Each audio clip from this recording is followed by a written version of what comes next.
Welcome back to the Mixed Signal Podcast, where every week, Caleb, what do we talk about? We talk about design, visual cultures, Yep. trending topics. We unpack architecture in ways that maybe you like, maybe you don't. I don't know. I feel like I don't have our tagline down. Me neither. So you can probably tell that we're on video now. Be sure to follow us on YouTube and Spotify. That's right. You got to like, you got to subscribe, you got to follow. And that helps push this podcast to viewers like you. What do we got today? We got an episode where we talk to a guest, Barry Wark. Maybe here, wherever I decide to kind of post it. Barry Wark is an architectural designer, educator. He's taught both in the UK and the US, and we pick his brain a little bit about what that even means, what the differences are. We talk about rocks and ruins. Are Barry's projects rocks or are they ruins? Or neither?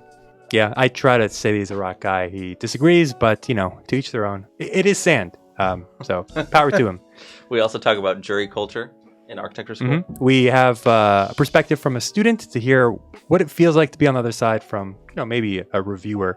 And so you get both sides, student perspective, reviewer side. Well, I go on a tangent talking about Minecraft and Voxels, and I try to compare something fun and pop culture to the complex world that Barry's work kind of is involved with. And I think they kind of look like Voxels, so I tried to do something there, and I don't know if it worked out. I mean, I just kind of went on a tangent. Yeah. With that said, let's jump into the video. Anyway, we're live. Oh, that's kind of funky and cool. I like that. That is cool. I really like your website, Barry. Oh, yeah. That is really cool. It's very cool. I hate my website. Oh, you know what? Actually, I hate your website too. It's Take it. No, No, I no. like I like this intro bit, but then when it goes behind, it just needs more work. But Who has time to work on their website? When you're Wait. This is like kind of Exactly, like man. lo-fi, video gamey. I thought this feel. would be right up your alley, Willie. Yeah, we get into that later. I mean, Yeah. I noticed you have Voxels a lot, and there's a disastrous kind of situation with me and Voxels at some point. Maybe I'll get into It wasn't later. disastrous. Yeah, no, I think it you was. need to get into it now. What Sure, is okay, your so Yeah, disaster here's the thing. situation? You can't say that. Some students know this, but I have a Minecraft YouTube channel. And All students know this. Yeah, okay, it's fine. You guys helped me get a lot of money. Like the video that everyone kind of just farmed it, I made like $150. So thanks, students, for that. Anyway, so I started it I hate Minecraft, by the way. Let me just kind of make this on record. I fucking that hate has Minecraft. not been clear. Yeah, everyone thinks like I did it because I was like, oh, how can I relate to students because they're on Minecraft and maybe I could teach architectural ideas through it and like that. And so I was like, okay, I usually deal with high fidelity, so high fidelity transfer to low fidelity, something that I kind of noticed in some of your images, so that's why it came up. And so I was like, okay, I'll make a YouTube channel to put some tutorials on how to think about architecture through Minecraft blocks and voxelization. Then I was like, okay, it looks like shit. The shaders look like crap. Are you familiar with Minecraft? I know about A little bit, yeah. So, it looks like fucking 1993 graphics. Yeah. Okay, so that bothered me just because I grew up with that, and then we eventually evolved, and students like the retro. They so love like, it, yeah. like people that are teenagers now, like, oh, nice graphics look like shit. So anyway, so I found shaders to just make it render nicer and have like cooler materials. And so I started, oh, there we go, Walimoto. Okay, this is me. And so eventually, I'll explain why there's anime everywhere. But eventually, I started testing out other like niches in it. And eventually, I was like, okay, I show people how to install the shaders and the renderers. And then eventually, I was like, okay, let me test out like a anime mod, right? Which is like you just make Minecraft feel like Dragon Ball Z or whatever anime you want. And so that started taking off. And then I felt like obligated because the comments started coming in. And I just get like hundreds of comments of people wanting me to do stuff. And I felt bad. I'm like, these are like 7-year-olds or maybe 18-year-olds or whoever's watching it. And so it ended up like a whole like, it's bad, dude. It's like 70 videos of just absolute nonsense. Are you still active? No, Are you I posting any haven't videos? made a video probably like a year ago, but before that was also another year. So it's been 2 years since I actually did anything. Yeah, I mean, sometimes I get good views, sometimes I don't. I mean, I think some of my highest ones are like 100,000 something. Your most views, 136,000. Yeah, pretty good. 136,000. Pretty good. Anyway, so that was my Minecraft situation. So I started off with a student objective, and then it just turned into this hell. I would carpool with Caleb, telling him how fucking miserable it is to manage the Discord, manage the YouTube comments. I felt enslaved to this shit. Yeah, it sounds like you had a job for a minute. Yeah, and it was horrible. Yeah. So that's that. That's like my relationship to voxels. You don't really deal with voxels though, right? You like meshes because if I'm not mistaken, you like Houdini? That's the software, and basically I kind of always do this very quick lecture for students in the studio, which tracks the software and its potential to create certain kind of spaces. So, for example, what NURBS buildings were, how Zaha's work even went, basically using Maya, created and evolved Zaha's language in new ways. And really, voxel-based computing has a lot of like inherent potential. I mean, its biggest one is to effectively store information volumetrically, so it transcends surface. So everything becomes very volumetric or very spatial, or it has thickness inherently in it. But then the other part is its ability to create complex Boolean operations. So, i.e., it's totally agnostic to whether you cut a cube with a cube or you cut a figure with a figure. And by a figure, I mean like a human body, because of the way that it works. So I guess I'm always looking at how technology can, like, what is the thing that it can do and how can you push that to make new spaces, forms, tectonics, etc., etc., etc. But I think one of the big differences, or one of the big things to put down, is there's a big difference between using the voxels as a way to create operations or form, which is very different from then representing that cube as architecture. So, for example, we could think about a movement that was centered in the Bartlett around 2016, 2018 called quote-unquote discrete. And what they were arguing was that the ones and zeros of computation could directly correlate to the application of a part or not a part in architecture. So this kind of representation of the cube is literally translating from computation to representation of form is very different from the way that I work. I have some pixelated geometries, but I mostly use that to somehow create a register of the digital. That for me, that is the number one expression of the digital, is the kind of voxelized Minecraft or whatever it is form that I use as something to push against to create other kind of ambiguities or kind of multiple readings in an object. So that went from like really fun talking about your Minecraft adventure to getting super kind of geeky. I mean, I bring it up because I also try to deal with testing out the digital. Like I said, for me, it was like, how do I combat the kind of normative Rhino workflow and the kind of high fidelity? Because I mean, we have a pretty digital background. At least me and Caleb went to school at the same time at UPenn. Christiane, I'm sorry, you're not part of the club. But Thank you. I'm not part of that club either. It's a I'm bad a Harvard club. landscape It's a bad person, club, dude. It's dirty. so- It's a dirty club. But I do work there now, but go on. But anyway, so I'm trying to challenge kind of that notion. And, you know, I spent some time in Chicago kind of under the influence of like Thomas Kelly and some other people like Paul Preisner. I kind of watched him from a distance, just going to reviews. I had like, I would say Thomas Kelly mentored me a little bit, but like getting the Chicago school from Bob Somo and UIC a little bit injected against the Penn formology that I was used to, the digital project. I really liked it. And so a lot of times I'm like, how can I get quirky with this? How can I get a little bit goofy with it? And trying to inject pop culture as much as possible. And that's like, there is we talked about this in the last episode, people can deliver products as vanilla products, right? Like vanilla JavaScript, there's vanilla Minecraft, and then you mod on top of it. And that framework of modding, I think there's that relationship of being more personable. We talked about like modding cars and modding vehicles in the last episode, but like we mod our software these days. And I think that's really cool. And I'm sure your workflow is pretty overlaid. Like you might be dealing with stuff in Rhino, Houdini, renderings or animation look like it's Unreal Engine. I don't know if that's true or not, but I'm just kind of throwing things out there. You use multiple workflows, and then students just want to be in like Rhino, right? And so this was like, oh, how can I get them out of it? To be honest, they weren't ready for it. They hated it. The funny thing is, I set up a server in that Minecraft thing, and we'll move out of it. The work was kind of not well. Like I would say they were trying to be too serious about it, like trying to put the architecture hat on, and I just wanted them to kind of dive deeper into their own skill set. The funny thing is, once I was closing down the server at the end of the semester, I saw that they like built all this weird shit inside Minecraft, and they were so cool. They were like these things they wouldn't show me, but just like them playing Minecraft together.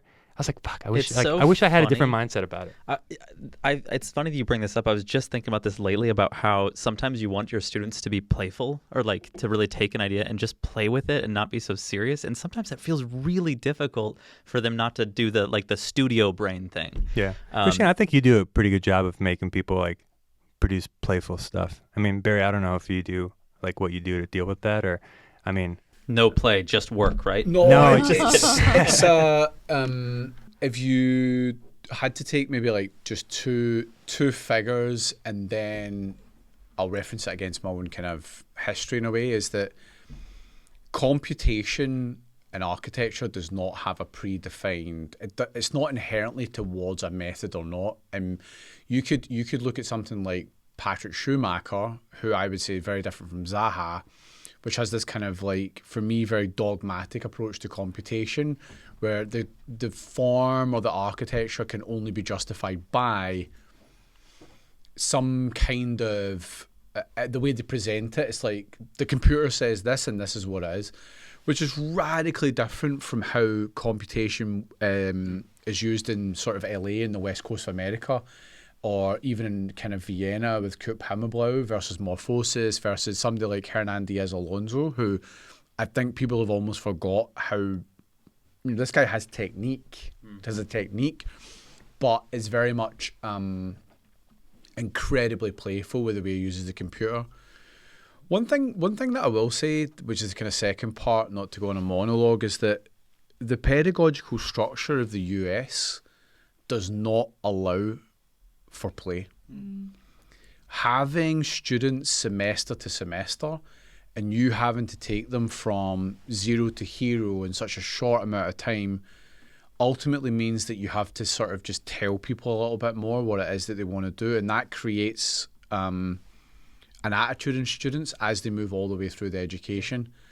It's the polar opposite of what the idea of the Bartlett was, which was effectively all about you trying to like find your inner expression, the weirdest parts of you, and sort of find a way to playfully discover that through as diverse a range of skills and operations that you could use to create architecture: casting, drawing, sketching, dancing, projecting, modeling, printing, CNCing, whatever it is. There was no defined methodology. It was really just a different thing. So how do you do that in the US? Well, I would say that you need to have a chair of your department who is willing to look at the entire curriculum and say, here's playtime. And ideally it would be quite early so that they get confident with not knowing exactly what you're doing and just being able to play and experiment. And I think that that's like massively important. But when students are in the US system, it's very hard to do if it's not considered as part of the curriculum. Yeah. 3 years. I'm really glad you brought this up. This is something we talk about all the time, especially at this school. I think how prescriptive you can be versus how much space you allow for students to find a voice and find a technique or an idea of their own and then curate that. And I was just having this conversation yesterday with Claire. Shout out to Claire.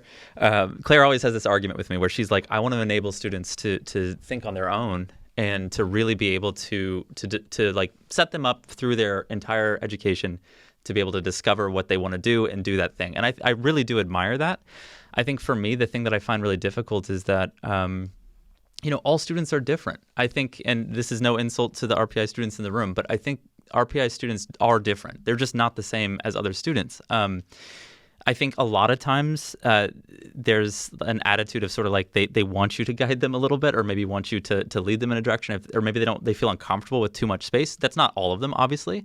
But some students that maybe come from more of a STEM perspective and they come here because it's a really good STEM school, they find that really difficult. And sometimes you feel like as an instructor, kind of like you said, you don't have the time to really just like wait. Because if you do that, we kind of know how that goes. You just kind of won't get anywhere. Well, hold up. Christiana, you actually stand on that same perspective. Like, I think it comes down to thesis. Like, we've had this conversation. I'm like, thesis is questionable at this day and age of like how productive it could be. It really just depends on the curriculum, how much supporting classes you have. You are definitely a defendant of thesis remaining or like final project. I am on the opposite end where I'm like, I understand and I appreciate it. I just don't think it's productive from what I've seen compared to if you just had a research studio, right? Like that's your perspective on it, right? Like you have hope more than I do. I mean, I think it's important for students to like take a stance on where, like, have an opinion, take a position with regard to the like conversations in the discipline and where they want to go with it. But thesis here is difficult because the students come in and all have a broad conversation and say, hey, you've learned all of these different incredible design methodologies, like through your different professors. What do you want to latch onto? Like, what do you want to deploy in your own way? And then they're like flummoxed. They're like, you're not going to lead me through a certain, and so that's where it gets challenging. Yeah, I don't know where I stand on it now. I mean, I wish the students would take more initiative of like, this is the methodology I want to use, or I want to hack it in my own way. But that kind of initiative doesn't happen. So yeah, it becomes another design Barry, studio. did you have like a thesis, or like, I guess at Bartlett you had the studios, like It's or just radically. units. Just radically different. You take the same professor for 2 years, so your first year is kind of gathering, and then your second year is like execution. So you really it's not one project for 2 years. You have your fourth year and then you have your fifth year, but that runway, and also just like your thesis like really being like a 1 year thing means that you can play and get lost in the first half of the year and then kind of execute in the latter half of the year. But the idea that you sort of do it in 3 months, and at the schools that I've seen here, they're meant to be doing it all the time, but they're also then doing another studio at the same time, and they have history and theory classes, tech classes, and it's like something has to get taken off the table if you want to put something else down. And I also think that if the studios are very prescriptive in representation, I often find that the thesis becomes a copy of a copy of a copy, or it's a kind of like it's a tricky one, right? Because everyone's first project or last project at university, depending on how you want to frame that, is always derivative of their favourite chore, and that's fine. And we all stand on the shoulders of giants, and at that point, it's just, for me, if I ever do thesis, is to say, okay, here's all the stuff you've been given.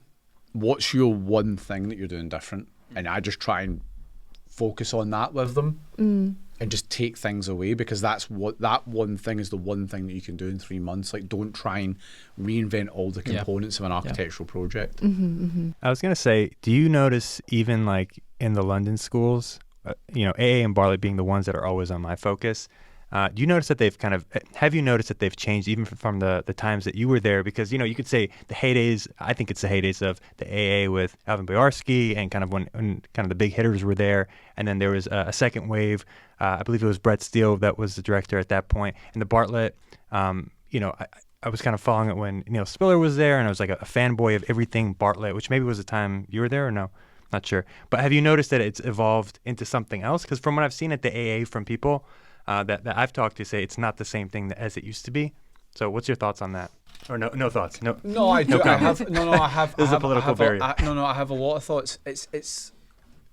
When you mentioned the AA in the first instance, you're mentioning a sort of like a great leader that was willing to take massive pedagogical risks and really give runway to some very talented people to just do what they thought, but also manipulatively was also up to some dark arts that wouldn't fly today. So we always look back at these things with these kind of like rose-tinted glasses, but maybe it wasn't always that great. The problem, the difference between the Bartlett that you refer to, which is kind of Peter Cook through the 90s thing, compared to now, is that now it's really just this behemoth that swallows up more than it should, in my opinion. And you could use the term diluted.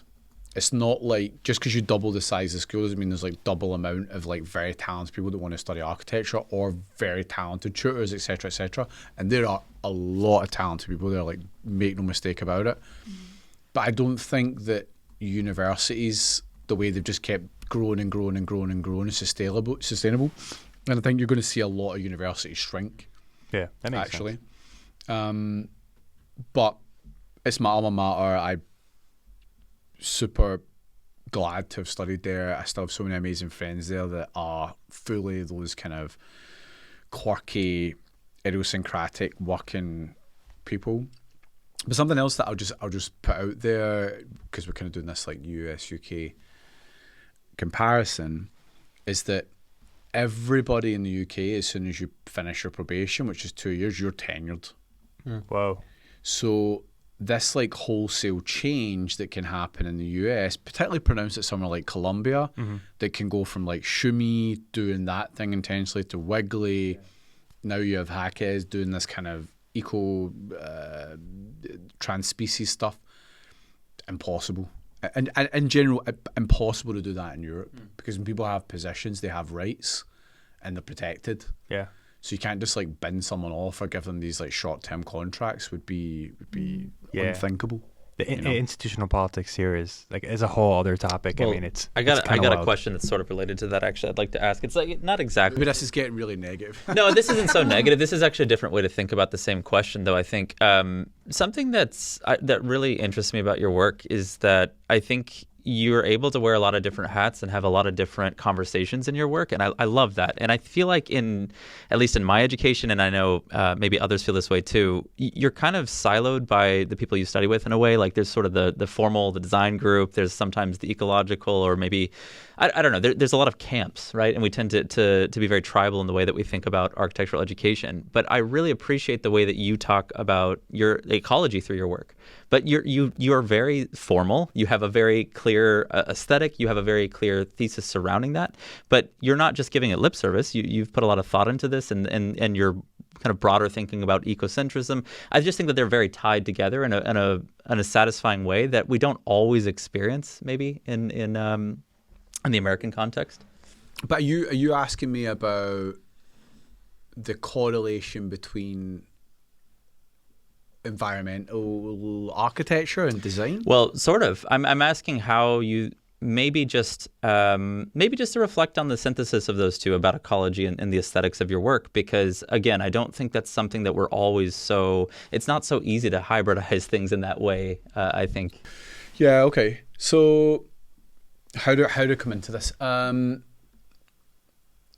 I think that too much environmental architecture looks like crap, first and foremost, right? And I think that so much of the messaging is like, oh, we can't do this anymore, we can't do that anymore, we need to go back to the old days and just build timber huts or mud or straw and blah, blah, blah, blah. And I'm a little bit like, really, that's the future? I always kind of compare it, really like terrible example, to Interstellar, where, you know, Matt McConaughey got to be an engineer and all his kids need to be farmers. And I don't want to be a fucking farmer. And so, you know, I don't want to use farm materials. I want to like ask questions about the future. So that's one part of it. The second part of it is really like why architects have like really a duty, right? Not just the potential, like a duty to envision the future, to offer alternative realities to the one that we live in. And I think that the ecological project needs a bit of like positive visioning, that it's not going to be this like ridiculous lime green covered timber shed. That's all we can get, guys, right? It just needs to be a timber box with some solar panels. Like the conversation is more complex than that. And I think a lot of the aesthetics of the environmental project are so childishly reductive that it's not asking or evoking alternative or more complex questions about the future of our cities, buildings, and how we might live. So for me, it's also enjoying being cheeky. It's part of like Glasgow culture to be also like a provocateur and all these type of things with some of the work. It's not all this stuff is meant to be built. It's not meant to be, oh, the whole world should look like this. But there've been certain buildings that can create like big impacts have built or in the world. So I guess there's a lot of that kind of going on as well. But I just find it like the idea that environmental architecture is all about like drawing a diagram with some lines that connect stuff. It's like guys, so reductive. You know, we don't have cheeky in our toolkit as American designers. We need to work on that. We should be more cheeky. I love that. Yeah, but like Pomo was massive here. That's so cheeky. Yeah, totally. Yeah. But maybe I don't know. I mean, I don't know the history of America. Maybe it was Eisenman's fault. That guy is like the antithesis of cheeky. yeah. You know, Yeah, totally. And I think like generally over here, I think a lot of the cheekiness has been. I don't know why it's just not. Yeah. America isn't cheeky. Yeah. It used to be a lot more. I think certainly through the digital project, but architecture in general is in this like world of everything being dialed back and everything becoming a little bit grey and dull. Yeah. Well, I think one of our big missions is to be more fun and less serious, and to puncture the formality that we all carry around. It's like, yeah. So I love that you're saying that. I think that's. I mean, you right also on have brand like for a us. room with again, I'm speaking of us. You're a very disciplined architect. You've kind of abandoned. She's got a degree in architecture, but she will never like admit that you're an architect. I'm a landscape architect. You said, fuck this. I'm not even associating with you people. Weird. And then you have me who's like rejected everything. You know, I'm kind of like scorned. I'm like, I can't deal with this. He just wants Labubus and Pokemon And cards. I really do like my Pokemon That's cards, all he but wants. I want to relate everything to pop culture because I just feel like people don't give a shit about architecture like they used to. I mean, I think I remember maybe Rem Koolhaas made a stink about, you know, the last time architect was on the cover of Life magazine or whatever it was like 1950s. It might have been Buckminster Fuller. I don't remember who, but like he had a whole exhibition of like how people don't care about architects, which is like, it's true. People do like architecture. They just don't care about like the discipline of it. And so for me, I'm like, well, let me try to deal with being an architect from a different perspective. So I've kind of dived into digital in terms of like product, interested in like how people stream video games, things like you talk about Interstellar, to kind of make maybe a metaphor, a distinction of maybe how you see the world. I just wonder, like, I think it's getting kind of like diversified where the discipline has just crashed. I mean, there are these camps. I mean, we kind of come from the digital world. We have a lineage. We've talked about the lineage business a bunch. And we had a kind of cool conversation at Pratt where you talking about like your lineage. Christian, I really want to know how you view your lineage eventually, like if you open up to it. But I'm an orphan. You're not an orphan, dude. Can I ask him a lineage question? Because, so, I want to connect what you're saying a little bit. So we did this episode a while back about Kyle Miller's diagram. What's it called? The article. Sorry, give me a second. What's the article called? Well, it's an arch paper. Yeah, I know what you're talking. Yeah, Right anyway. there. It's right So there. so whatever. Not that one, the white one. Yeah. We've talked a lot about this, but I think the point is like I heard you say in an interview something that was really interesting that kind of speaks to this. You were talking about a lecture that Patrick Schumacher gave where he was trying to categorize Gaudi as some sort of proto-parametricist, and I was like, whoa, okay, that's very Patrick to do that, okay. But I liked the way that you took that on as a little bit of suggesting that there's a multiplicity of relationships in contemporary discourse. It's not one thing, and it's very reductive to keep doing that. I just wondered if you wanted to expand on that at all, because I think it's something that we think about a lot. Yeah, I mean the Patrick thing. I mean, he's kind of become a bit the bogeyman for architecture, and I don't like some of the things that Patrick says. But one thing that is like not on the table for debate is his commitment to architecture and actually using his position to say things that a lot of people want to say but are too scared to. And so you might not like him, but you can respect him. So I just want to make that really clear, and I do. I think for me, it's just the thing about labeling, which comes back, I think, a little bit to the thing you were saying about wanting your work to be able to have multiple conversations, is that if you label yourself, there's a chance that you exclude others from wanting to talk to you. If you label other people and say, I'm doing this thing and so are you, you actually risk the chance of pushing them away. So there's an interesting like tension that can come through that thing about saying what people are or are not. Personally, for me, I've never labelled my work as anything as part of like a camp, because I would much rather other people did that. I just want to do the work that I enjoy or that I'm passionate about. Yes, it's environmental, that's fine. Yes, it uses the computer, that's fine. Yes, I'm interested in builds, on and on and on. But how I would place myself within Kyle's diagram, honestly, it's radically insufficient. He would probably have to place me on the diagram before I was like even doing architecture to fit in with people that I would say I have more synergy with. But at the same time, I mean, I have my thoughts about people who make diagrams. I don't know if I want to get into that on this, okay, because I would probably want to say it to Kyle's face.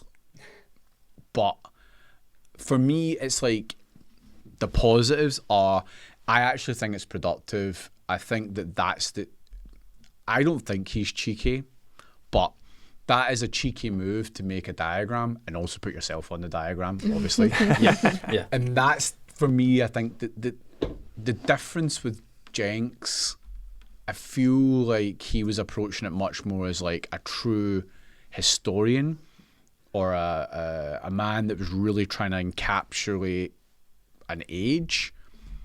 I don't know if that's Kyle and what this thing is, or if it's kind of like, here's the club and you're either in the club or you're not in the club. And I think there's swathes of people that are doing really amazing work that are not on it. I'm not talking about myself, honestly. I don't give a shit. But it's hard because every time you do a show or you do a call or you do a list, it's like as much about who's not on it as on it. But that's also a productive tension. So I don't know. Like, I can make a list right now that says the three best architects, the three best rappers are like Jay-Z, Kanye, and Jay Electronica. It doesn't mean anything. It's like the Big Lebowski. That's just like your opinion, man. You know, like who cares? Like he can make lists till he's blue in the face. Wait, hold up. Can I get the counter to that? Because you're absolutely right. But in the world that we live in, like you put up like images to heat people up. You know, there's like trolls on the internet that just want the comments. And so I think somebody was posting diagrams right after Kyle did that. Howler, right? And he posted one that put Eisenman in the fucking middle, and people got livid, dude. And that's like, rage bait. I know, right? but I live for that shit. Like, you're absolutely right. But I think people like there is a point of kind of responding to. Well, producers are yelling at us now. We'll get to that. Yeah, we do need to get to fun stuff. I want to say one more thing to this, though, right? This is not new. Archigram in the 60s, because Peter Cook has went from like somewhere territory between a hero and a friend. That guy and that whole group were on the wind up all the time. Right. So this is not a new thing. Sure. Yeah. Right. All right. What are we to switch it up to? Yeah, we need. Producer? Okay, these. What is this? We got What pictures else have of. you No, let's not do that, Nat. No, let's not do that now. Let's do we- the ruins. Let's have him rate some ruins. Oh no, but now you're categorizing him as a ruin guy. No, He he likes loses- ruins. Look, I put you as a ruin guy. I don't know. I'm a ruin guy I too. like so ruins. Who doesn't like ruins? I don't know what that means. Let's look at the but- ruins. Christiana, you've been kind of silent. What's your thoughts about all this? She Oh, likes ruins. yeah. No, I'm trying to think of where to go with. I mean, what's this topic about? What is this? Cemetery core? Oh, I put that there. Okay, let's hear about it. You're trying to think What about is cemetery core? Dude, this is such a Christiana thing. It is. It really is. You dress like a librarian, but you are the most gothy person I know, dude. What is the deal? What is cemetery core? Where do I go with it? Okay, Maggie's here to save you. No, we were looking at the effects of ruin and your conversations with like temporal ambiguity, that kind of idea. And Halloween's around the corner, so maybe that's on your mind. I don't know. From what I've listened to you speak about, Barry, there's never a conversation about cemetery as reference. I think maybe you have, not in what I've seen. But you talk about like the haunting effect and the patina can get really creepy. Yeah, I mean, by chance, I did an interview for this project that I'm part of called Classics of the Future. And I did the interview in a cemetery in London. Cool. And why? Why there? Yes, because there is like really nice weathering on a lot of the gravestones, but actually what I was trying to talk about with the person who was interviewing me was a kind of sensibility for humanity. Now, I'm not going to go like pseudo philosophical here, i.e. ontology, but I will say this, and then I'll break it down. The challenges of environment are not epistemological, they're ontological. That means that our problems with environment are not about the knowledge of technology, but rather how do humans see how they exist on the planet. We're not special, we're not important. And I said every single person that has a gravestone in this graveyard was quote unquote more important than me and you when they were alive. And now they're just a tilting bit of stone in the ground and you can't even see their names on it. So what do we want to do when we're here? Like, are we that important? Is any one building that important? It's a kind of, it was a kind of space, almost like spatial theatre to make a point about how architecture needs to reconceive itself, not the modernist paradigm of pure, perfect, precise, impervious to nature, but actually realizing that all buildings are tombstones and all people are just dirt. And so that's like, could be like, oh my God, this guy's so depressed. But actually for me, it's like incredibly liberating because it's just like, It doesn't matter that and much. that's fine. The stakes are not that high. Just like try and not kill the planet while you're here. That is actually a relief. And when you think of it through that lens, like you're going to be the guy under the tombstone someday. If you're lucky, you probably won't get a tombstone. Yeah, maybe not. That's true. They'll probably There's no just burn you space. and chuck you in the ocean. And that's fine. Yeah. That's better. We need the land for other stuff. Yeah. Like growing food. Sure. You know? But you said you don't want to be a farmer, man. Well, I don't he wanna doesn't be- have to I don't grow wanna the be food. but I'll be fertilizer. That's fine. Oh yeah, okay. I like that. That's some like dark shit, man. No, it's not. It's just it's ecology. Like I mean, That's I what it is. think late capitalism puts you in a box on purpose so you don't become fertilizer. It's like if you want fertilizer, you have to fucking pay for it. Fuck this shit. Well, that's like the thing we were talking about the other day, why they don't put fruit trees in parks because they don't want to feed the public. You know what I Yeah. mean? It's the same. Yeah, organ. actually, what was it in Spain? It was a town called Sevilla, the southern Spain. Anyway, they got oranges everywhere, and I don't know if you ever tried eating them. you can't eat them. You can't because it tastes like shit. Because they're not Good for meant. marmalade though. Oh yeah, that's right. It's made for Makes some jam. good marmalade. That's what I can't say that word, so I should say jam. Well, but fine. We you're don't right. have to talk about ruins. I was going to show him some cool local ruins and have him react to them. But, it's cool. This is your favorite building, man. Oh, it's not my favorite building, but I do like Your it. favorite local building. Yeah, This is the, I wanted to show you this one. This is the Albany Central Warehouse. It's this giant, used to be a cold but they got storage building. scaffolding on it now, Yeah, which is they're cool. tearing it down. Yeah, but okay, let's talk about the ruin thing because it's not about this urban X core. I don't know if that's one of your cores. It's not about that. The ruin has a big history about humanity, culture, often driven by technological change and that type of relationship. There is a history and it's well written about, much better than anything I can describe. But those structures have the power to destabilize how we feel because through their vulnerability, we resonate with that and we feel it ourselves. And our built environment has become such a world of anesthesia and pacification that we've designed out any experience of quote unquote nature and environment. So actually seeing qualities of ruination and enmeshment between buildings and environment in our cities is productive because we might collapse that distance of nature and think again about how everything is connected. So for me, that's what it's about. It's not like a subliminal experience. yeah, in it's some not. way. It's not about depressing. And I mean, and I can come and talk about which of these are productive or not if you want to get granular. But Let's see what we got. Let's see what other images we got here. What is that one, Caleb? So that one's technically not a ruin, but it used to be. So these are local ones. Yeah, they're local ones. The one on the right column is actually my favorite. So Albany has a unique problem. Well, it's not unique. Many United States cities have this problem where we build a bunch of churches and then no one goes to them anymore. So We now got they're some all cool empty. churches. So Albany has 6 amazing cathedrals that are literally just absolutely vacant, and I just think that's interesting. Well, I mean, I think of you as a rock guy, to be honest. Yeah. I'm a rock guy. I think Ferda's a rock guy. There's some rock people out there. And I don't know, did you describe yourself as ruin? I'm I like the ruin, but I also like mixing it with all right, machines. but no, look. Right, a basis how many rocks, actual rocks, can you see on the screen here? Oh, right. Sorry, I misspoke. We talked about this actually the other day. So, what is it that I'm describing? Because I'm simplifying it to rocks, but it's not rocks, right? But the only rocks out of any of those drawings are actually, it's like context. Right. But it's an architecture of solidity, it's lithic, it's robust, it's solid, it's monolithic, homogeneous materials. It's all driven by creating architectures that could anticipate weathering and not feel flimsy. And we could go back to this thing with the ruin. There's a text by Mustavi and Leather Barrel about weathering, where he kind of outlines some positive and negative qualities in it. But one of the things for me is that when you have plain white surfaces that show streaking, for me, the perfection of that and seeing it stained or erode, like a flat surface, we can't take it.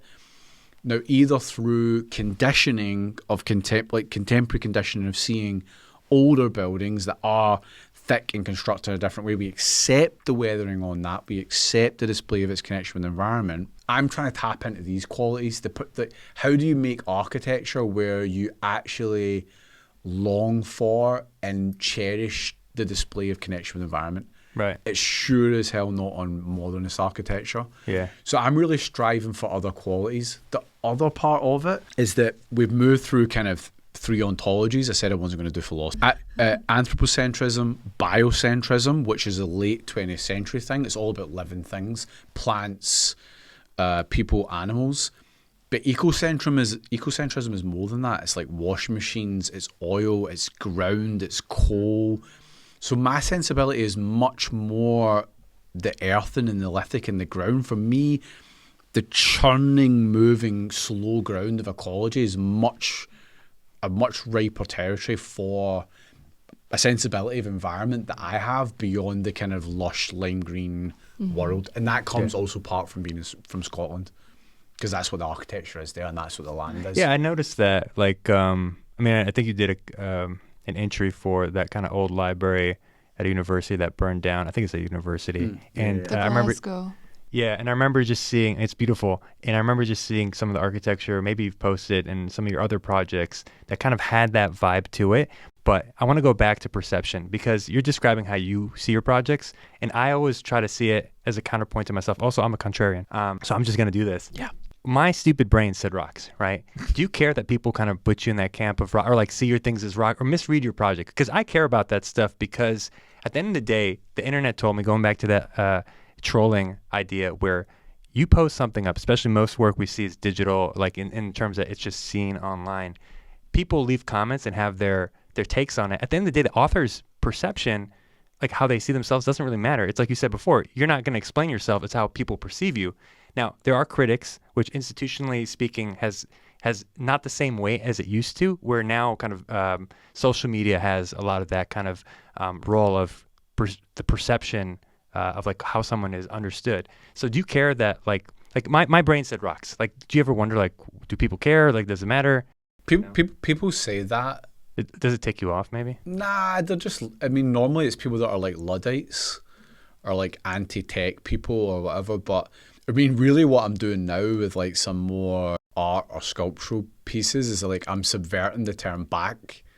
So in the same way that like certain communities will call themselves queer, that was like a derogatory term in the past. And I just take that attitude. So now I'm even doing all these like objects and pieces that I'm calling like digital rocks, Right? Like just to annoy people. Yeah. So I'm like, oh, it's just a rock. I'm like, yeah, fuck it. Like I'll do a really good rock then. Fine, I'll give you a rock. I'll do a rock better than any rock can ever be. You know? Can I tell you why I think that way, or like why I alluded to it? Because you're right. You're like actual material work, I wouldn't put it in that category. But some of the stuff that, again, that code looks like Unreal Engine or whatever rendering engine you used, I noticed a lot of people take advantage that rocks look really good in these softwares. Like I do too. Like I put my buildings in kind of these deserty areas. I think like with ZBrush, people have kind of, especially at the beginning when it was like really good with Keyshot, like the rock textures looked really freaking good. So everyone was just doing it. It's like, oh, that's a rock studio. That's a rock studio. And I kind of just camped you, or threw you in the camp. Do you think there's like an effect of the digital software and the misinterpretation,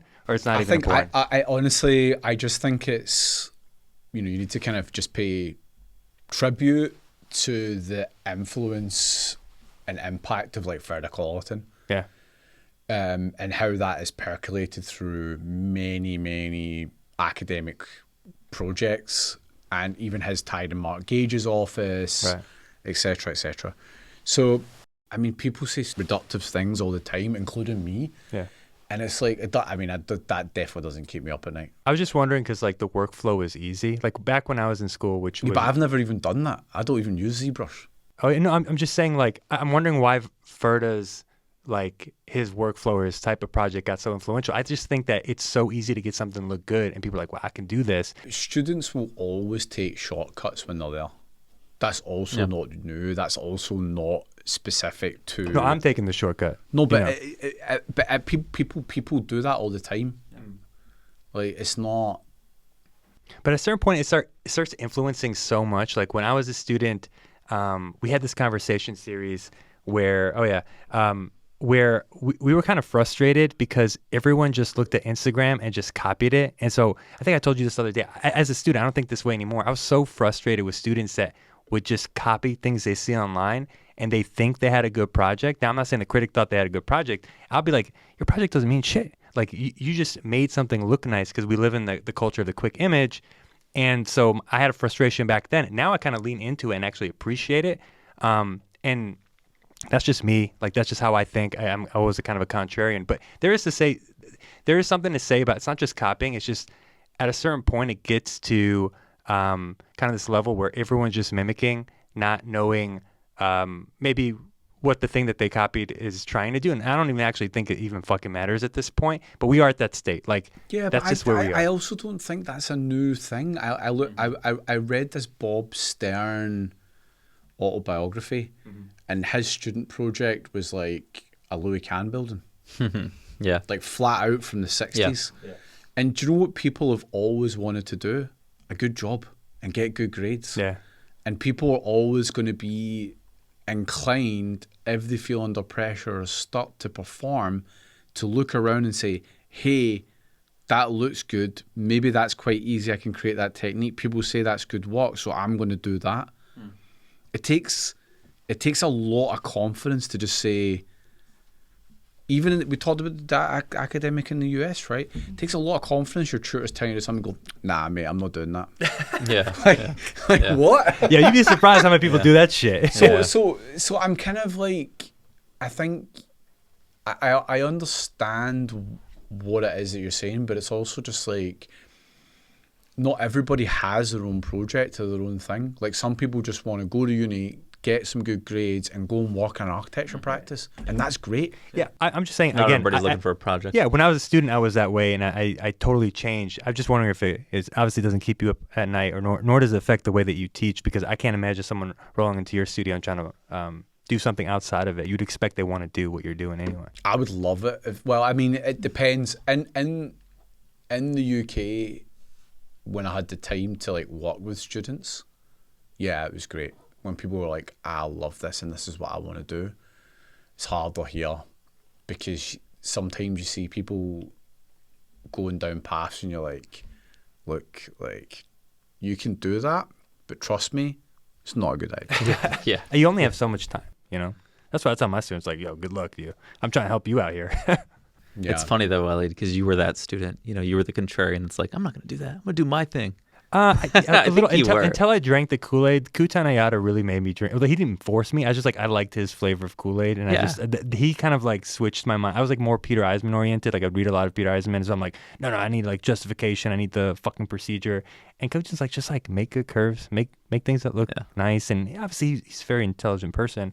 And like I had the pleasure of kind of interning with him and Michael Young, and so, you know, they're my mentors, and they kind of broke that kind of framework that I had. Yeah. No, it's just like it helped me understand it a bit better. Like, make good shit. I think this is a good segue into one of the other topics we wanted to do, which is about jury culture in architecture reviews. Jury, okay. Just because, sorry, these headphones are making me really disoriented. I think it's interesting because I think a lot of times, especially like now that we're in our comprehensive design studio, a lot of the things are that, you know, we get told to like redo our entire projects. And half the time, and I think this is part of the reason why I think students kind of like lean on professors to kind of guide them through the process, that if I'm getting told to redo my entire project or like 50% of my project, and I just don't listen to them, and I show up next week with like an altered version of what I had Real last quick, week. dude, you're getting your speakers back into that. There you go. My bad. Yeah. And I come back with like a revised version of my project from last week, and my professor looks at me and says, "What the hell is this?" Or I go to another review, and that same professor who told me to redo my project says, "What the hell is this?" Then I'm just like, okay, well, then what are we I doing think you here? need to trust your heart a little bit, bro. I trust my heart, but I think that there's a lot of students who are, I don't want to say that they're sheep, but they just kind of get lost, and they're a bit unsure of where to go, and especially in this kind of like, especially with, I think RPI is a very intensive program, and I say that in a good way. Yeah. They're just lost and they don't do it, and especially when people feel that like sometimes with juries that can be extremely critical and it feels like they're attacking them, like. So this is a question on jury culture. Yeah. Well, I mean, we could make it even broader. I mean, it's actually really interesting, Nihar, to hear your take on it from the student perspective, because you hear that a lot too with students that are frustrated after a review, where they're like, "Well, he said to do this thing, but you told me to do this thing, and like, how do I square this?" So there's that, the multiplicity of like juggling these viewpoints, but also just like juries are a weird thing. I wanted to just hear They're you all talk about it a different little from bit. school to school. Yeah, the private culture is so different from school to school. Like, Well, definitely, I think like the juror to student reception, I think is one, and like what is the point of the juror giving comments on the student work? I feel like it's a very pedagogical role. Like you're there speaking to the instructor a lot of the time, or throwing a wrench into school. Like when I'm an external juror, sometimes I just feel like there's a lot of congratulatory comments. But I think it's also an opportunity to like throw this other perspective into the room. well, let me just circle back a little bit. I just wanted your take, maybe, or any funny stories you might have, or any perspectives you Oh, could you're give us. smiling, dude. You got plenty Oh, of he's probably got I stories. It's where to start, honestly. I mean, the worst version of a review, I kind of call it like karaoke. So everyone gets to sing their song for 3 minutes, and none of the songs go together. Oh, yeah. Yeah. Somebody likes this, somebody likes that, and you need to sit there and wait for this person. No one else cares what they're saying. Someone might be a good singer, someone might be a bad singer, but it's like Right. karaoke, right? That's the worst kind. Generally, what promotes that is when jurors grandstand. Grandstanding meaning that for some reason they need to profess their expertise or intelligence, and nobody can, I don't know what it is, just make a comment or ask a question. And also just like give yourself a minute and just think about what it is you want to say. Like some people will know what it is they want to say. You don't always have to dive in. And if people just make more shorter comments, then they might be able to, people could like circle back and make 2 comments or disagree or interact. One thing that I have heard about this is people saying we shouldn't do crits or reviews anymore. Fundamentally against that. Me too. Because if you can't go and present your work, then you just stay in the office drawn for the rest of your life. You even need to go and advocate for why your idea is good in the office, why you've designed something, why you think you should pick a certain tile. If you can't go and present and advocate in a room, I don't know, man. Like, whatever it is, you need to be able to have the confidence to do that. So, yeah, okay, have reviews been like problematic historically in architecture? Fundamentally, I have horrendous stories that have bordered on haha, you can like laugh it off and it's okay, to bullying, to just like fundamental prejudice against certain groups, which is just disgusting. And so where are we today in 2025? Well, actually, we have a saying in the UK, I think I said this before, and everyone was like, what? Where you're throwing the baby out with the bathwater? And what I mean by that is that through COVID, it was so difficult just to be alive in some ways for people that critique died. Critique absolutely died. And what we've seen online that's come back in the real world is that sometimes for some people, being a visiting critic is just you're a cheerleader. And I'm like, come on, man. Yeah. My basketball coach said this to me once, and I think about it when these conversations comes up. I'd played this like amazing game. I'd marked the best player of the whole game, and I come off and we were up, and I was absolutely knackered.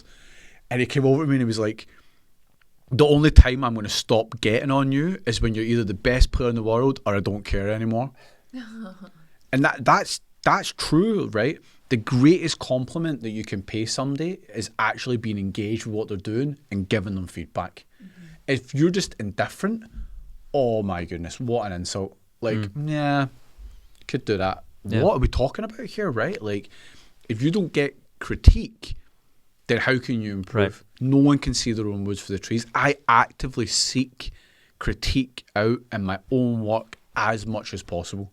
Like, actively seek it out and try and create debate and critique amongst my friends. It's tough because that's a really good thing to hear. And I think that's the healthy perspective. It's like you want feedback and you want the public's perspective. You want to know if people like this guy are calling your project rocks. But, you know, on the other hand, too, I had this boss told me one time, you have to be really careful who you ask for an opinion, right? Or maybe what he means by that is you have to be really careful for what opinions you kind of take and hold. So that's the really interesting thing about a jury is that you're kind of asking the students to do that in a way. They need to also evaluate the people that are critiquing them and think about that a little bit. And that's really hard. So to maybe circle back to what Nihar's talking about, it's like some students think that you just need to like address the laundry list of comments and like, well, why didn't I get an A? You know, I did all the things that the jury said, or you know, I changed it in the way that this particular jury said. I'm like, that's not the point though. You need to be able to hear the criticism, understand where it's coming from. Be like, yeah, but that's not my project, or that's not what I'm interested in, or that's not what I was going for, or no, that's really good. I missed that, you know? So I think the other side is true too. I think the critique has to be about you hearing the way that these people talk about the work and then taking what you take from that. But if people are not genuine about their comments and there's not that convivial atmosphere that you're talking about, then you don't get anything from it. And that's horrible. That's a tough place to be. So my question for you is, Barry, I've heard many stories of professors, or not just professors, just reviewers pushing it too far. I've heard stories of not in the School of RPI School of Architecture, but in other schools of like reviewers like going to the point of making students cry while they're standing presenting, and that their professor had to go in and defend them, saying that whoever made them cry was wrong and that the student was in the right. And I'm curious to see, like, at what point do you think it starts becoming, it goes from like productive, like constructive criticism or like critiques and maybe a bit more of a harsher way, but that's still beneficial, to a point that's just like berating a student? I mean, number one, no comment should ever be like, you need to work on the massing, you need to do better, you need to thing. The number one task of architecture students is to like detach from the work. And what I mean by that is like, okay, you're producing the project, but it's not you. If you have a bad project, doesn't mean you're a bad person. If the project can improve, doesn't mean you need to improve. So there's a lot of language. Like when I ever write feedback, it's always like, the work or the massing of the building could not, you need to do better. That's it's just about language. But the flip side of it is just like, why are you taking it so personally? If I don't like your building, if someone wants to say it's rock, who gives a shit? Like, that's just like your opinion, man, right? Someone could look at Zaha and be like, oh, amazing. Someone could look at, I don't like it. But what a good critic should be doing is saying, you're saying X, Y, and Z to me as what your interests are, and when I look at the project, the things that you're foregrounding as your brief or the agenda are not in the work. It's not like you need to do this, you need to do that. It's more like you need to always look at the drawings and point at the drawings. So you're turning to me and say, oh, it doesn't matter, but for an example, but you get what I mean? I'm even saying you right now because I'm pointing at you because you're asking me something specific.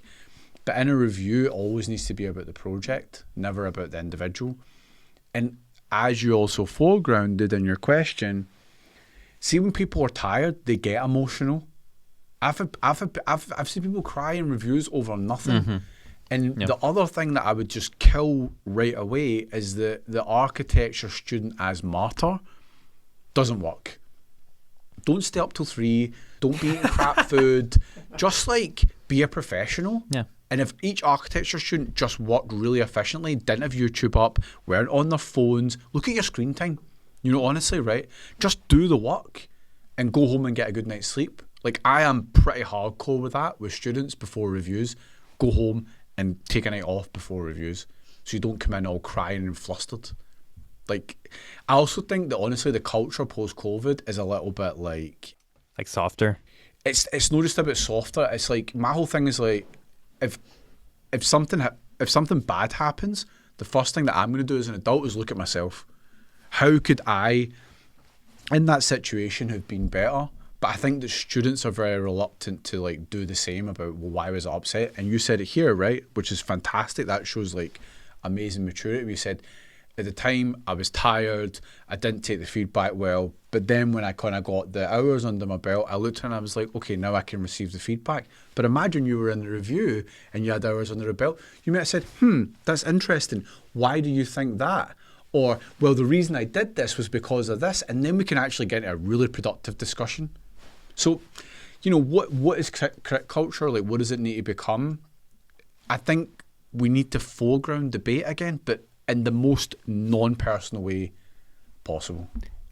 With debate, is it? I think I brought this up to you before. Is it important if you, like, is the topic of the discipline important in these debates or these, or is it only important if the project revolves around it? Okay, well, I'm fully not an Eisenman, like Palladio, Baradio, Bili Pardini, like how can you know anything about architecture if you don't know the 5 people that I say you need to know? Yeah. Right. Get over yourself, honestly. But then at the same time, the wolf pricks sort of like, you don't need the weatherman to tell you what way the wind blows. That's also BS. This guy knows, right? He knows. You cannot become a fantastic architect if you don't know precedent and you don't know discipline, right? Mm-hmm. So again, that comes down to that attitude about rigor versus playfulness, if you want to make that kind of duality. But to be good, you need to know. But the point at which you need to know, that's up for grabs. I would definitely say as a student, I was a lot more playful, and actually post-university is where I put my nose in more books. Yeah. I think I bring it up because I think, back to your question, I think people get offended when you start bringing stuff up and you start throwing all this stuff at them. They're like, I don't even know what you're talking about. You're not even trying to allow me to understand. And it just creates a further disconnection. And I'm trying to be more mindful of that with myself. And I, especially in my classes, I'll back it up with presentations and I'll say, okay, I'm just trying to get you informed. But in a review, in the setting of a review, I do want to bring up references, but sometimes I know it's like not appropriate. Like, it's not productive. I don't know. Like, you understand what I'm saying? Like, I know sometimes the audience that I'm talking to is not aware of it. I remember when I was a student, well, one, I would always get mad the day of, but like 3 days later, it starts kind of like, you just self-reflect and you're like, again, you're not emotional anymore. But I would take in some notes of certain precedents. But then again, like, I was obsessive with my own things and kind of like threw half the shit out. Like, I didn't care what people. I bet again, it's again this conversation about thesis versus like a house and studio. Mm-hmm.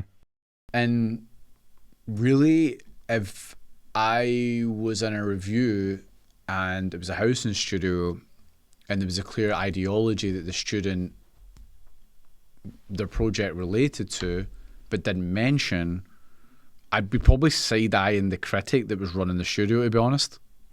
Like, why didn't you like tell them? They might not know. Yeah. And that's fine, right? I don't know everything about architecture, no one here does.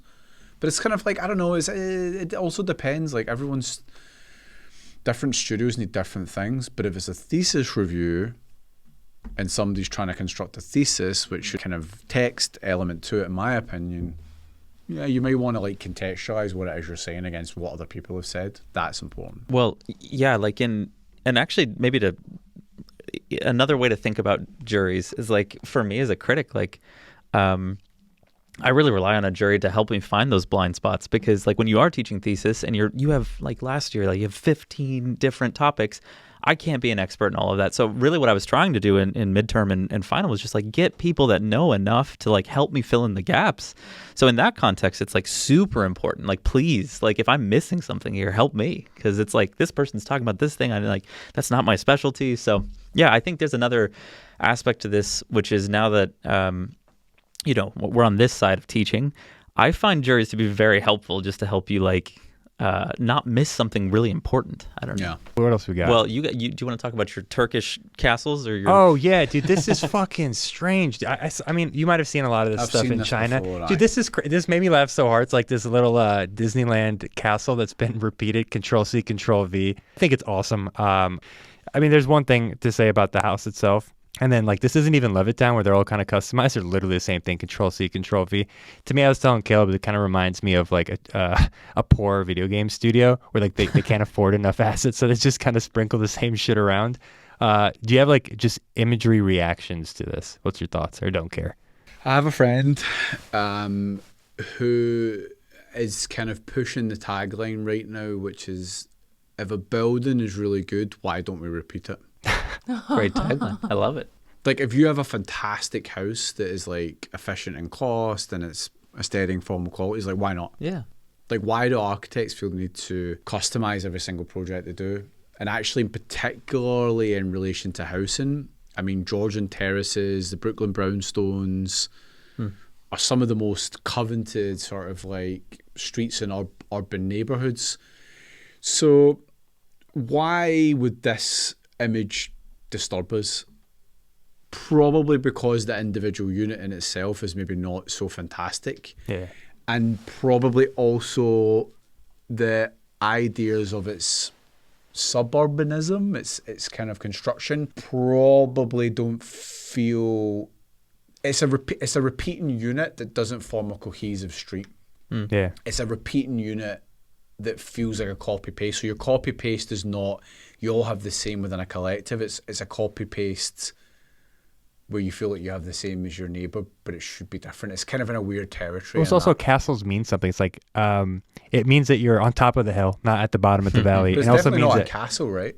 well, it's got the tropes of a castle. I mean, I think that's what it's supposed to look like, a McMansion. Take off the turret. Well, it's definitely got the values of. Well, you can't take out the turret. That's part of it. When you see it from afar, kids are gonna say it looks like Disney's, a princess's castle. That's part of the image making. If you chop off the turret thing or whatever that is. Yeah. I mean, There's something else really weird about this image, by the way. windows, mansard roof. So how do you get to this fucking building? There's no streets. That's what I'm saying. So I grew up out west. landscapes. I see these subdivisions going up all the time. And the weird thing is normally you build the roads first. It's just really bizarre that there's just dirt roads. And are we sure this is not an AI image? No. It's a whole I article think about it. this is There's multiple pretty, images. I think this is pretty real, yeah. Okay. Yeah, there's All also right. things in the middle. I mean, it's interesting. They have the French town or the fake Paris in China. Mm-hmm. They got all types of stuff in China that's kind of goofy. I mean, I worked on some projects in the UAE, and they also got goofy ass projects in Dubai. My God, yeah. Look at, I mean, Oh, it's no different, Reddit. It's like a different scale. But when you go to Hong Kong and you see for the first time the tower blocks, they're just copy pasted because those are literally one type, right, for just miles, and that's a wild thing to see. I don't know. I mean, again, I resort to these imagery things. Whatever the dumb person that writes this article, whatever that says Disneyland, that's where my brain is thinking. Maybe I just my these headlines and I'm just influenced. It's the multiple spires that are blue on a white. Yeah. Maggie had a very fun question. Okay, what's your fun question, Maggie? My fun question is, what's everyone karaoke? Yeah, what's your karaoke song if you're being forced to go sing karaoke? I don't do karaoke. Wally, picture this. We finish this podcast. We all go out to Footsamagoos. We all do karaoke. What song are you singing? Whatever the easiest one is. I have He's singing the Labubu song. I don't know what the Labubu song is. My memory's bad. It's shot. I wish I could, but I can't. Even if I'm reading it, it's gonna be bad. It's gonna look like I'm reading it. My ability to just remember. So I've never been able to remember any fucking song in my life. Maybe 2-3 lines. That's it. Lines meaning words, not even. You fucking don't have to do it sentences. from memory. Don't overcomplicate They have the it. lyrics on No. screen. Okay, yeah, but those that okay. You're those, not answering the question. No. Just What's answer the the first question. It sounds like you're excusing yourself to First song. avoid You don't have to answering know the it. lyrics. Don't overcomplicate it. What's the first song that comes to your head? I can't tell you. I don't know. Happy birthday song. No. Star Wars Cantina music. What the hell? That's like. Yeah, you can do that. I really don't have. I've never done karaoke. I'm not interested in doing it. We'll come back to you. Come We'll back come to back me. to you. Okay, so I have one. Oh. Now the funny thing about this is, I love music. Actually, I have I'm really obsessed with music. But the karaoke song I like to sing it's not even on my playlist. It's just I know how to sing it and I know the words enough. Yeah. Hotel California by the Eagles. Oh, It's okay. easy. That's a good Very one. American. It's easy. It's a great song too. Barry, you're up. There's a real answer that I'm not going to say it. Come I'm not on. gonna say it in the Oh, microphone. no. No way. Well, Man. he will edit it out. Well, he will edit it No, out. I don't trust him, man. I wouldn't trust him either, man. I'll go It's for. I'll go for. Simple Minds. Don't you forget about me. Oh I don't- yeah, I don't that's even a know. I that's don't even a know what great that is. song. I'll tell you the real answer later. Okay, that sounds good. That sounds good. Off record, Christiana. I don't know. I think I'm forgetting the one that I have sung before. I'm terrible at singing, but probably Third Eye Blind, like semi-trouble. Oh. I'm out. Okay. All right, get the Third Eye mic closer Alright. to Allie and Meg. I want to hear their. Yeah, we need to hear their songs for sure. God. Oh, I don't know. Can you go first? I don't know. I don't What's the know. last time just you went to scream it. karaoke? What was the first song you chose? I've never been to karaoke. What? You're still young in We life. might have it's an fine. MXD outing. Okay. I can give you two answers for Okay. this. It's like 5. I think my personal answer, 'cause this is based on my favorite artist is Andy Grammer. So like Fine by Me or Keep Your Head Up.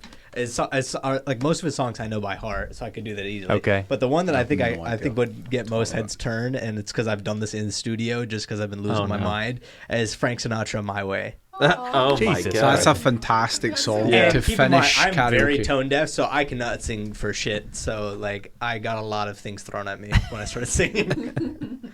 We got to go do some. This is nerd my pop. first time on the mic. Mine would be "Don't Go Breaking My Heart," Elton John, or That's a good one. That's a you do could it. always do some Kelly Clarkson, "Since You've Been Gone." Good one. Nice. Yeah, because you just want to scream. Yeah. Yeah. I mean, if We- oh no, You go I ahead. did. You I should do did- that with your man. And then you can do it as a duet. Yeah. We did a trip to Canada, and we went in like an open bar. Everyone spoke French, and we sang Kelly Clarkson "Since You've Been Gone," and everyone knew the words. No one spoke English, but everyone Right. knew Kelly Clarkson. Gotta Nice. get the like inter. They probably did international. speak English, but they just didn't want to Want speak to Yeah. speak English. English. Yeah, exactly. Allie, what do you got? Because I got one actually. Oh, I just had memories come flooding back to me of being at a wedding and singing Moves Like Jagger at like 7 years old Nice. to a room of people. It was terrific. So that's my song. I mean, Okay. I would choice. never be able to do this, but I would love to sing a Fetty Wap, 1738 Trap Queen. That's what I was fucking saying if I could. What? Don't even attempt it. That is the last song I would have expected you to What? say. Come on, dude. 1738, dude. I love that. Anyway, yeah, that's that. All right. Well, that means we need to do a MXD karaoke. Fun one. I'll close by saying that last time you were in town and we were speaking with Rhett and Waleed, you said something like, people from the UK are way funnier than Americans. And at first I was so offended. I was like, well, I was thinking of like George Carlin and all the greats of the American comedians. And then I thought about what you were saying. I was like, it's absolutely true though. Like we tend to take ourselves a little too dude, seriously. you say all you do is watch British TV. What the fuck are you talking about? No, it's true. That's why I know. I think he's right. I think there's so. I don't know what it is. It feels like there's so much at stake here all the time for everybody and how the country is constructed. It makes it hard. And I think that the UK has always had a culture of things maybe being a bit tough or like certain things, but it's always been like, oh, but we can still have a laugh through it all. It's just there's just a slight twist on it. And even talking about the UK is impossible because the differences between Scotland, England, and Wales is massive. But same as talking about people in America. Some Americans are in areas and regions have more sense of humour than others. So you can never talk about these things as hegemonic blocks. But again, sometimes you need to just say things to spark rage a bit bait? No, to spark a bit of debate or a conversation. Well, Barry, this has been awesome. Thank you so much for Thank you. for doing the podcast. We really appreciate it. My Thanks, man. pleasure. And Thanks so hopefully the much. video's saved because this was the first time we It's tried. still recording. Oh, it cut damn. back. God We damn. just for that maybe like The 7 funniest minutes part- that For the we were. karaoke. Anyway, this is very long, so we'll cut down. Well, we could cut out the 20 minutes where you were asking about rocks. Yeah. All right, I'm going to stop it. Ready?